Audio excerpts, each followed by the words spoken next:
बिहार के नौजवानों को सरकारी नौकरी और रोजगार 1 करोड़ नौजवानों को इससे जोड़ने का काम किया जाएगा।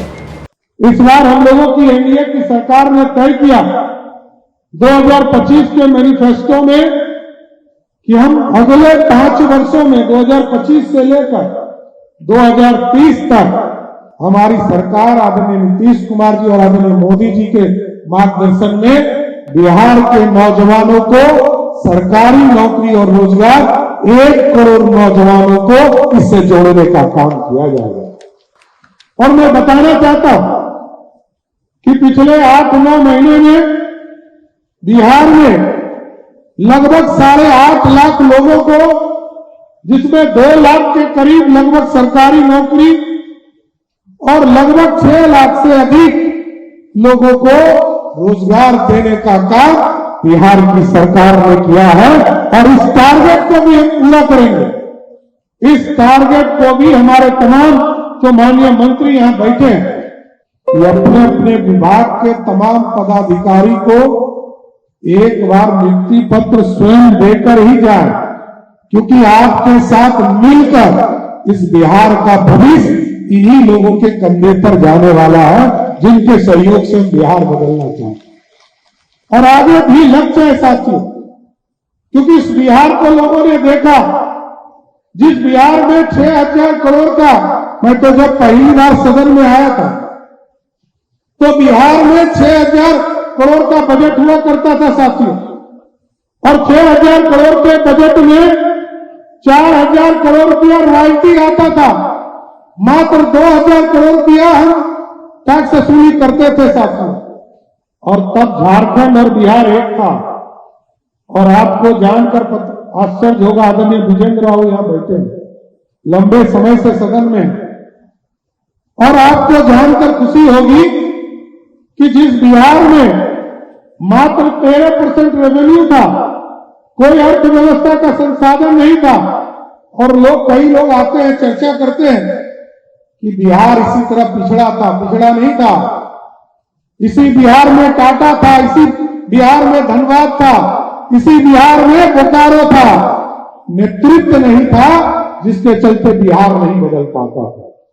श्री बाबू के बाद सरदेव कर्पूरी ठाकुर जी ने सामाजिक न्याय की बात किया, नीतीश कुमार जी ने तमाम चीजों को जोड़ने का काम किया, चाहे वो सामाजिक न्याय हो या नौजवानों को मुख्य धारा में लाने की बात हो, और अर्थव्यवस्था को एक तरह से व्यवस्थित करने का काम करना हो। और आपको याद होगा 2005 से आज तक जहां मात्र 23,000 करोड़ के बजट को बिहार ने देखा, और जब मैं बिहार का बजट 2024-25 का पेश कर रहा था तो मैंने देखा जिस झारखंड के पास 87% पैसा होता था, उसके पास उद्योग धंधे थे, रॉयल्टी था, माइंस था, उस झारखंड का बजट 1,39,000 करोड़ का था। और नीतीश कुमार जी और सर्वदेव सुशील मोदी जी ने जो संरचना बनाई, उस बिहार का बजट 3,17,000 करोड़ का था। और आज तो बढ़कर आदरणीय विजेंद्र बाबू यहां बैठे, आज वित्त मंत्री के तौर पर इन्होंने बजट पेश किया और आज 3,47,000 करोड़ का बजट हो गया साथ। और इसके बाद भी लगातार हम लोग प्रयास कर रहे हैं, चाहे वो रोड के इंफ्रास्ट्रक्चर का क्षेत्र हो, जिसमें हम लोगों ने बड़ा अमाउंट लेकर लगभग 21,000 करोड़ रुपया एक तरह से सहायता लिया है, जिसके माध्यम से हम आगे बढ़ा रहे हैं। टाउनशिप की कल्पना नहीं थी, कंकड़बाग ही अंतिम टाउनशिप था साथियों, जो आज से लगभग 40 वर्ष पहले टाउनशिप की कल्पना की गई थी, 50 वर्ष पहले कल्पना की गई। और आप प्रतियोगिता दर्पण में पढ़ते भी होंगे, आज से 20 साल पहले वाले जो पढ़े होंगे वो पढ़ते होंगे कि हिंदुस्तान नहीं, एशिया का सबसे बड़ा टाउनशिप कोई था, उसका नाम कंकड़बाग था। लेकिन आज हम पीछे छूटे। अब हम लोगों ने तय किया है, नगर विकास के भी कई पदाधिकारी आज ज्वाइन कर रहे हैं, नगर विकास मंत्री यहां बैठे हैं, लगभग 12 जगह पर टाउनशिप बनाने जा रहे हैं। और 12 जगह पर लगभग 6.5 लाख एकड़ जमीन में हम लोग टाउनशिप बनाएंगे। और आपको हम भरोसा देते हैं, पटना जैसे टाउनशिप जहां 81,000 एकड़ जमीन में टाउनशिप बनेगा, सिर्फ पटना में 10 लाख करोड़ का इन्वेस्टमेंट सिर्फ पटना के टाउनशिप में आएगा। पूरे बिहार को देखिएगा तो लाखों करोड़ का इन्वेस्टमेंट इस बिहार में यदि कहीं आना तो वो पूरे बिहार में आना। पूरे देश में टाउनशिप बन गए, अब हमारे यहां टाउनशिप होना। हम वहां पर इंडस्ट्रियल कॉरिडोर भी बनाएंगे।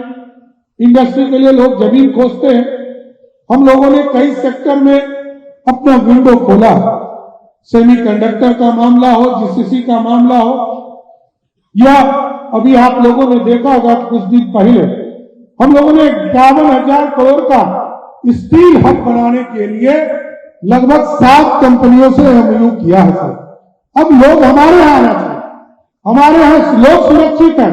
गोल, जहां 28 वर्षों के सफर में 18,000 से भी अधिक छात्रों ने डॉक्टर एवं इंजीनियर बनकर सफलता की ऊंची उड़ान भरे है, जहां साधारण छात्र भी बिहार एवं झारखंड टॉपर बनकर बड़ा इतिहास बना रहे हैं।